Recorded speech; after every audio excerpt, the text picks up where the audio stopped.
Kale Varek was a name whispered in fear across the galaxy. A legend among assassins, he never failed a contract. No matter how well guarded the target, no matter how impossible the mission, Kale got the job done.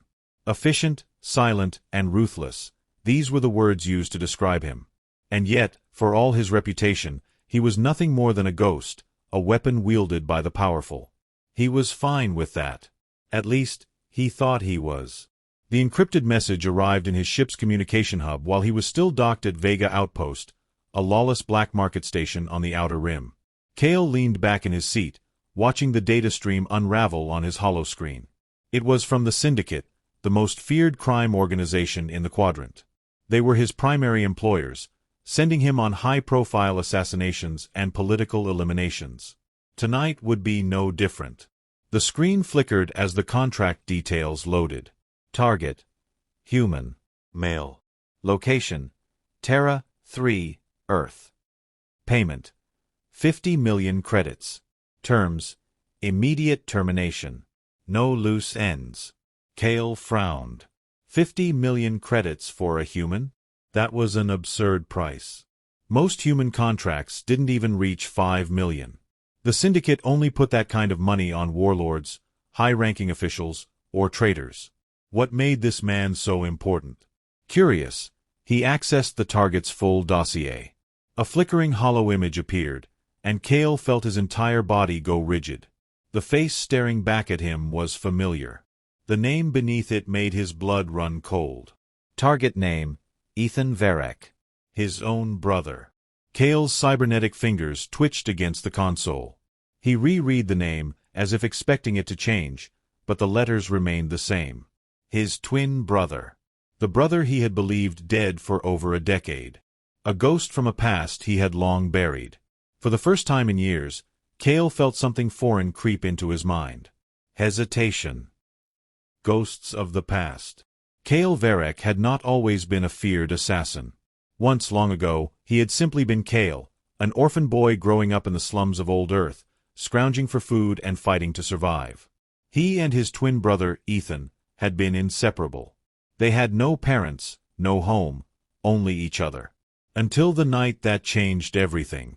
Kale remembered the sirens, the flashing red lights, the Syndicate's enforcers storming their hideout. He had fought, tried to protect Ethan, but they were just kids. The last thing he remembered was Ethan screaming his name as Kale was dragged away into the abyss. The Syndicate had taken him, trained him, turned him into a killer. He had been 14 when they first forced him to take a life. By 16, he had lost count of his kills. And by 18, he no longer cared. His past life had been erased. He was Kale Varek, the assassin, nothing more. Or so he had thought. Now, after all these years, Ethan was alive.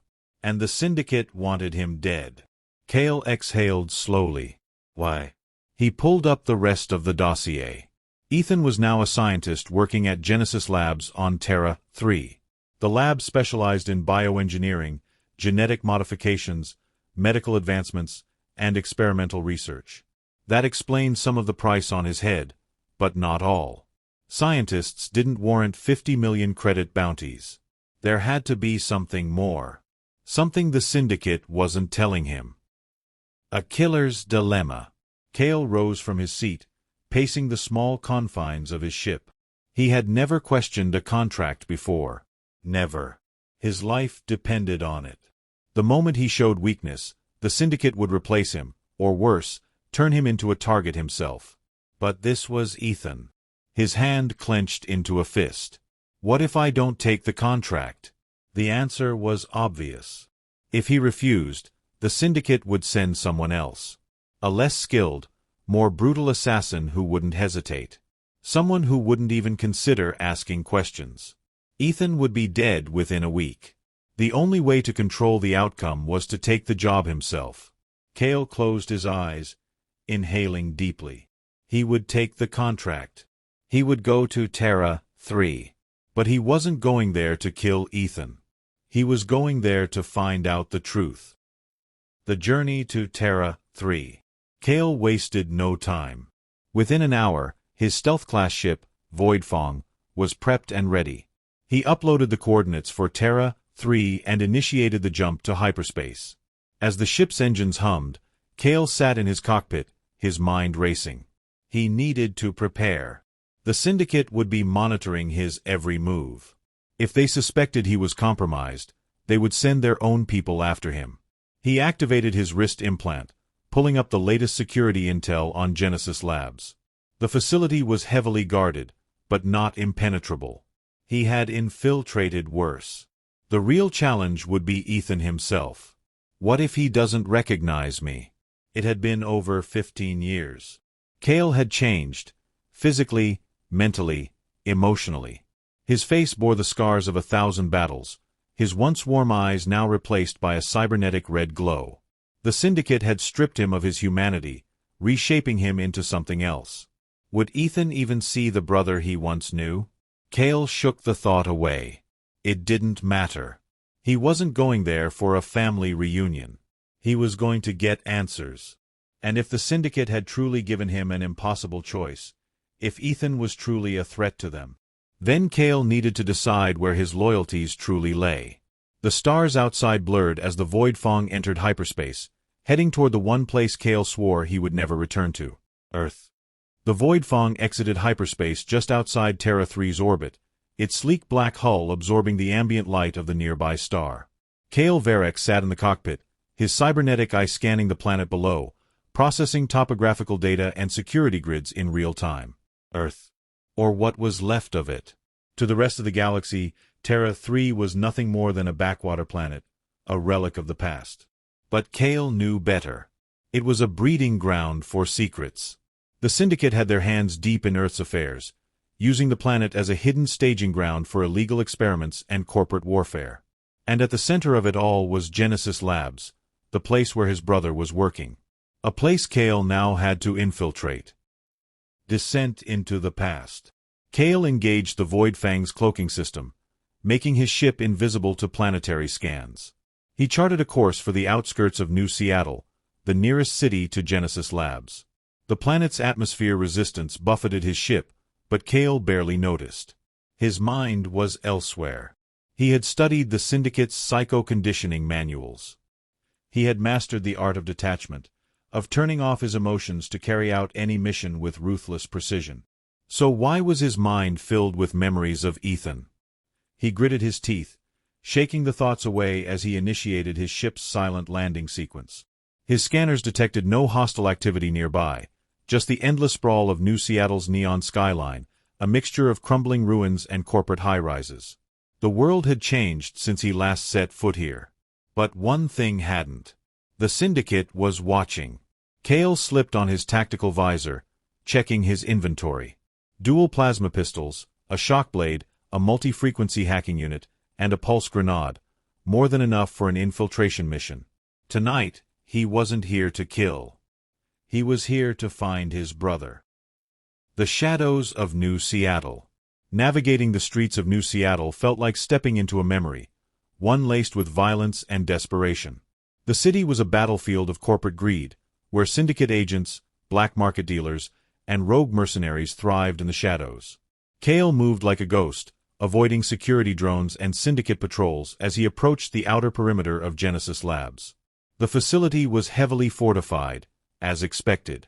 High-energy barrier walls, automated turrets, and an AI-controlled surveillance grid covered every inch of the compound. A direct assault was suicide. Stealth was his only option. Kale activated his nano-cloak, blending seamlessly into the darkness as he approached the security fence. His cybernetic eye highlighted weak points in the system, rotating camera blind spots, a momentary lag in turret response times, and a maintenance hatch that led to an underground service tunnel. Kale sprinted forward, silent as death, and reached the maintenance hatch. A quick pulse from his hacking unit disabled the biometric lock, and the hatch hissed open. Without hesitation, Kale slipped inside. Into the lion's den. The service tunnels beneath Genesis Labs were a maze of pipes and security checkpoints. Kale moved swiftly, using his visor's heat signatures to track the movements of the guards above. He found an unsecured maintenance elevator and rode it up to the research wing.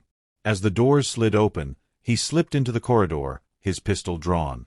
The halls were eerily quiet, bathed in the glow of holographic displays projecting complex genetic data. Cale moved forward, scanning the room numbers until he found what he was looking for. Lab 17C. The door was locked with a retinal scanner, but Cale had already prepared for this. He pulled out a hollow spoof device, tricking the system into recognizing his credentials. The door slid open with a quiet hiss. Cale stepped inside, and then he saw him. Face to face. Ethan Varek stood with his back turned, working at a hollow terminal, completely unaware of the danger behind him. Cale felt his chest tighten. This was his brother. The one person he thought he had lost forever. And yet, here he was, alive, standing in a sterile lab filled with secrets worth killing for. Cale could have ended it right then. One shot. Quick. Clean. But instead, he did something he never did on a mission. He hesitated. And in that moment, Ethan turned around. Their eyes met. Ethan's face froze in shock, his breath catching in his throat. For a long moment, neither spoke. Then, in a voice barely above a whisper, Ethan said the one word Cale never expected to hear. Cale. The truth begins to unfold. Cale's grip on his pistol tightened. How did Ethan recognize me? He had changed. His face bore the scars of war, his once human eyes now replaced with a cybernetic glow. The Syndicate had ripped him apart and rebuilt him, erasing every piece of the boy he once was. And yet, Ethan still knew him. I knew they'd send someone, Ethan said, his voice steady despite the tension in the room. But I didn't expect it to be you. Cale remained silent, his mind racing. You're here to kill me, aren't you? Ethan asked. His voice wasn't angry, just tired. Cale took a slow step forward. I came for answers, he said. Ethan exhaled, shaking his head. Then you came to the right place. But we don't have much time. He turned back to his hollow terminal, pulling up classified data files. Cale's cybernetic eye scanned the screen, and what he saw made his blood run cold. It was a genetic blueprint, a modification program designed to alter human DNA at a fundamental level. It detailed enhanced soldiers, brainwashed to serve without question. Cale knew the technology, because he was one of them. You were one of the first, Ethan confirmed, as if reading his mind. But the Syndicate didn't stop with you. They've been creating thousands more. And I found a way to shut them down. Cale's fingers clenched. He had spent years believing he was a monster, a weapon with no control over his fate. But now, standing in front of Ethan, he realized something terrifying. He had never been the only one. And the Syndicate wanted Ethan dead to keep that secret buried. A cold chill ran down Cale's spine. Ethan looked at him, eyes filled with desperation and defiance. We have to stop them, Cale. Alarms suddenly blared across the lab. The Syndicate knew Cale had hesitated. And now, they were coming for them both. The alarms blared like a death knell. Cale Varek's cybernetic eye scanned the security feeds from Ethan's hollow terminal, watching as Syndicate strike teams stormed Genesis Labs. He recognized their armor, Phase 5 Enforcers. Elite, ruthless, and trained for one thing, eliminating high-value targets. They were coming for Ethan. And now, because Cale had hesitated, they were coming for him too. Ethan's fingers flew across the holoconsole, pulling up a map of the facility. There's an emergency evacuation route in the sublevels, he said. If we can get there before they breach the lab. Boom. The reinforced door to Lab 17C shook violently as an explosion detonated just outside. The impact sent a shockwave through the room, knocking over tables and equipment. They were already here. Cale moved instinctively, grabbing Ethan by the arm and pulling him away from the blast zone. We're not going to make it to the sublevels, Cale growled. His mind calculated alternate escape routes, his assassin training overriding emotion. We go up. To the roof. Ethan hesitated. But Cale cut him off. Trust me. For a moment, their eyes met. Ethan had no reason to trust him. But after a second's hesitation, he nodded. All right. Cale activated his tactical visor, marking the fastest path to the rooftop. He pulled out a pulse grenade, priming it as the door behind them burst open. 3 syndicate enforcers stormed in, weapons raised. Kale threw the grenade. A pulse of energy erupted from the device, sending the attackers crashing into the walls, their suits short-circuiting. Before they could recover, Kale grabbed Ethan and sprinted out of the lab. The hunt was on. A fight through fire. The corridors of Genesis Labs were chaos. Red emergency lights flashed as security systems struggled to repel the invaders. Syndicate operatives were already inside, gunning down scientists and personnel without hesitation. Kale moved fast and lethal, his twin pistols spitting plasma as he cleared a path through the facility. Ethan ducked behind him, unarmed but determined to keep up. A group of armored enforcers blocked their path ahead. Kale didn't slow down. He vaulted over a railing, landing silently behind them. In one fluid motion, he drew his shock blade, slashing through the nearest soldier's armor with deadly precision. Before the others could react, Kale disarmed one with a well-placed shot, then used his cybernetic strength to slam the last one into the wall. "Keep moving," he ordered Ethan, stepping over the bodies. They reached an emergency stairwell. Kale blasted the locking mechanism, ensuring they wouldn't be followed easily. Then they began the climb to the roof. The Syndicate's trap. Kale's cybernetic hearing picked up footsteps above them. The Syndicate wasn't just following them. They were waiting. "They've cut us off," Ethan panted as they neared the top. "How do we get past them?" Kale considered his options. He only had 2 pulse grenades left. His pistols were half drained. The odds weren't great. "Stay behind me," he said. They reached the roof access door. Kale kicked it open and walked straight into a firing squad. A dozen Syndicate operatives stood waiting, their rifles trained on him. And at the center of them all was Commander Reyes. Kale's grip on his pistol tightened. Reyes was the Syndicate's top enforcer, a brutal killer who hunted rogue assassins like sport. He was bigger than Kale remembered, his enhanced exosuit humming with power. "I knew you'd hesitate," Reyes said, his voice cold. "You're not as perfect as the Syndicate thought." Kale didn't respond. His mind was already calculating ways to survive. Reyes smirked. "Drop the weapons, Kale. You know how this ends." Kale's cybernetic eye scanned the rooftop, wind turbines, power conduits, a maintenance drone. Not much to work with. He glanced at Ethan. His brother's expression was a mix of fear and defiance. Kale had spent his life obeying the Syndicate, following orders, killing without question. Not anymore. He made his choice. The leap of fate. Kale moved faster than thought, pulling Ethan behind him as he fired his last pulse grenade at the ground. The shockwave sent the Syndicate soldiers stumbling, their weapons misfiring. Kale took 2 steps back, then grabbed Ethan and jumped off the building. For a split second, they were in freefall. Then Kale activated his grappling line, latching onto a nearby hover tram speeding along the city's transport rails. The force yanked them sideways, slamming them onto the tram's roof. Ethan gasped. "That was not over," Kale interrupted. Above them, Reyes stood at the edge of the building, watching them escape. Then he activated his own jump jets. He was coming for them. Kale pulled Ethan to his feet. "Run." The Assassin's Resolve.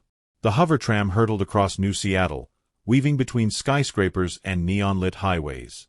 Kale and Ethan sprinted along its unstable surface, dodging low-hanging power lines and incoming security drones. Reyes landed hard on the tram behind them. His exosuit absorbed the impact, his eyes glowing with cybernetic rage. "You can't run forever, Kale," Reyes growled. "The Syndicate owns you." Kale turned, pistols raised. "Not anymore." Reyes charged. Kale opened fire. Plasma bolts sizzled through the night, but Reyes' exo-armor absorbed most of the shots. The Enforcer closed the distance, slamming into Kale with bone-shattering force. Kale hit the tram's surface hard, his vision momentarily blurring. Reyes grabbed him by the throat. "I trained you better than this," he sneered. You were supposed to be the perfect assassin. Kale's fingers twitched. Not perfect. Just good enough. With a sudden jerk, Kale jammed his shock blade between the armor plates in Ray's side, twisting it deep. Ray's eyes widened in shock and pain. Kale used the moment to kick him back, sending the enforcer stumbling toward the tram's edge. A split second later, the tram passed under a low-hanging power line, and Ray's was too slow to dodge. The impact sent him hurtling off the tram, vanishing into the darkness below.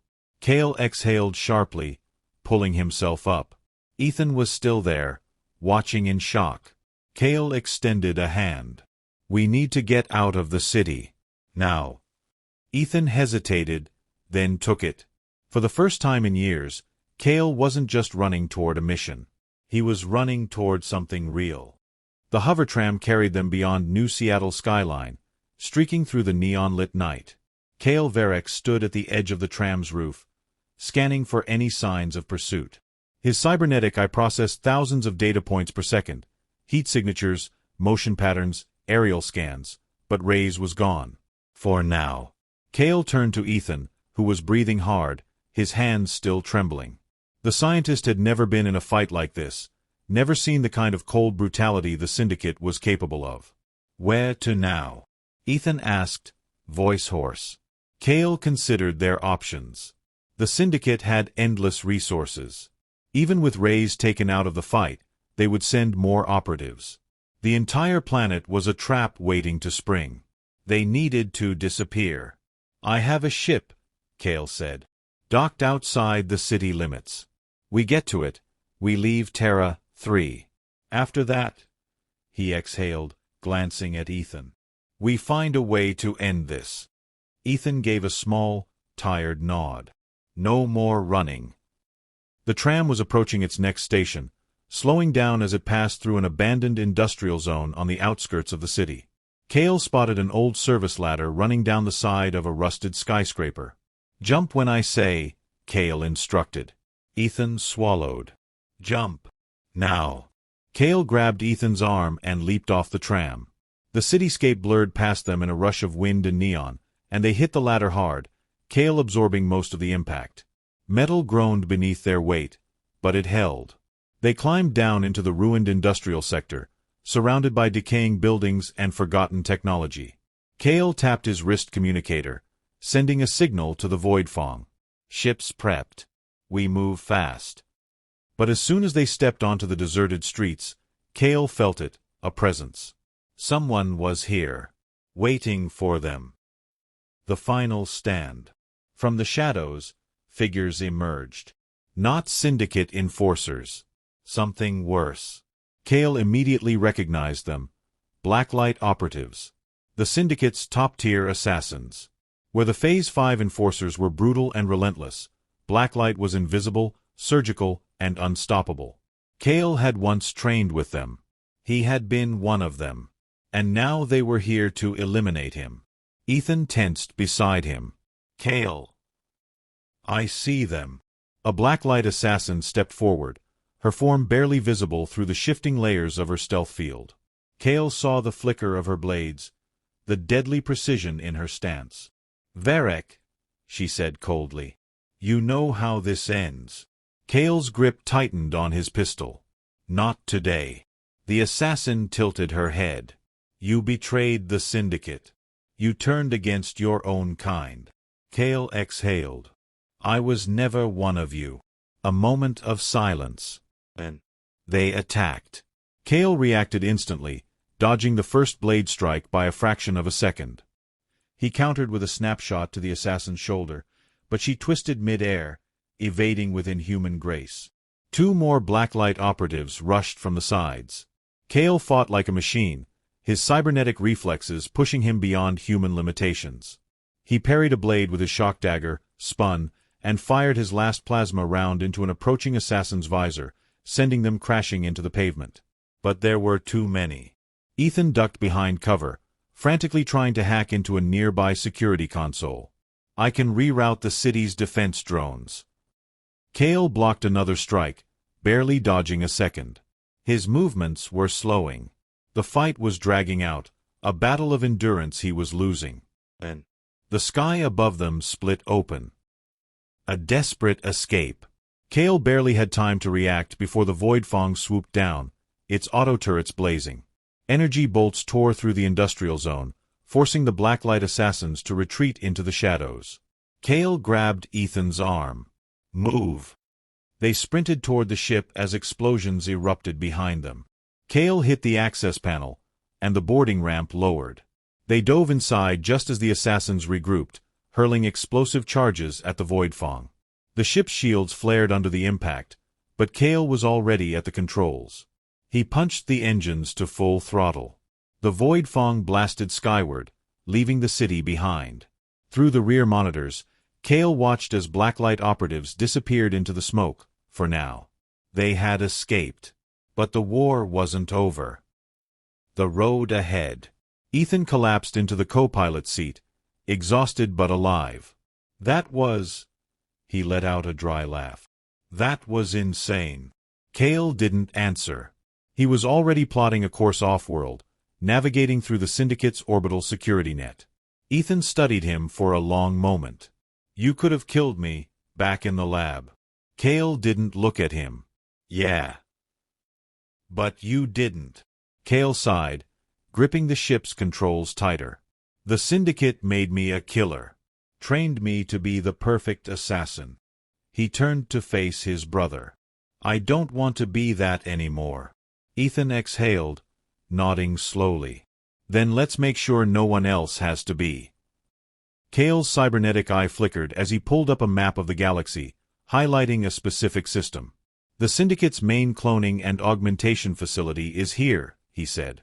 "That's where they make assassins like me." Ethan studied the map. "You're suggesting we go to war with the Syndicate?" Kale's expression hardened. "They wanted me to kill you. Now they'll regret sending me." He engaged the Void Fang's hyperdrive, the stars stretching into infinity. There was no turning back now. This wasn't just about revenge. This was about ending the Syndicate's control over the galaxy. For good. Epilogue. The Syndicate watches. Deep within the Syndicate's high command, a shadowy figure watched Kale's escape on a massive holoscreen. A voice spoke from the darkness. "He is no longer our assassin." Another voice, calm and calculating, responded. "No. But he will return. They always do." The screen flickered, revealing a new bounty posted across the galaxy. Kale Varek, terminate on sight. Reward, 10 million credits. The hunt had begun.